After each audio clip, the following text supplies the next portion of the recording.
C'était l'une des annonces qui avait marqué le début de l'année 2026 au Liban.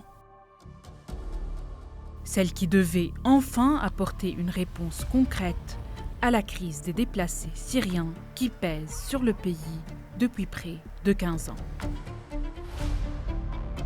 Un calendrier précis, ambitieux, 18 convois de retour, organisés presque semaine après semaine, de janvier à juin.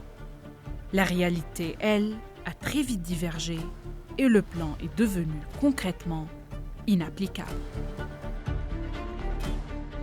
Sur les 18 départs programmés, seuls 2 ont effectivement eu lieu, en janvier et en février.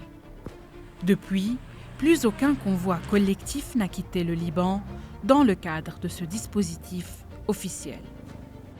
La raison principale, la reprise de la guerre.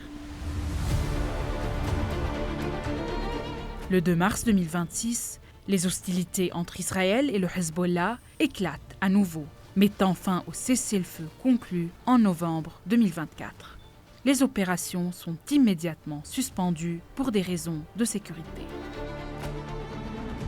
Un mois plus tard, c'est le poste frontière de Masna, la principale porte terrestre entre le Liban et la Syrie, qui est directement mise en cause. L'armée israélienne émet un avertissement sur ce passage stratégique. Les autorités libanaises ferment le site dans l'urgence. Les opérations de transit s'arrêtent. Et même si Masna a rouvert quelques jours plus tard, l'épisode a profondément paralysé le mécanisme de retour.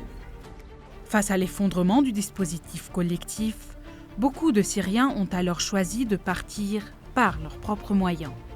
Le HCR le reconnaît, faute de convoi, chacun se débrouille comme il peut.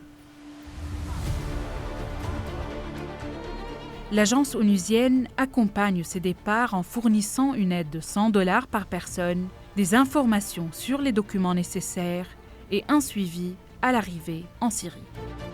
Mais il y a plus préoccupant encore. Depuis plusieurs mois, des mouvements inverses sont observés.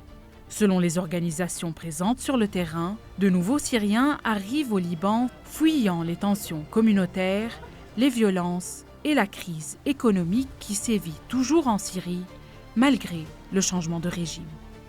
Chômage, inflation, infrastructures détruites, services de base défaillants, les conditions d'un retour durable restent pour beaucoup hors de portée. Résultat, aujourd'hui, moins d'1,5 million de réfugiés syriens recensés par le HCR sont encore au Liban. Et la question de leur avenir reste entière, suspendue entre les crises et les guerres.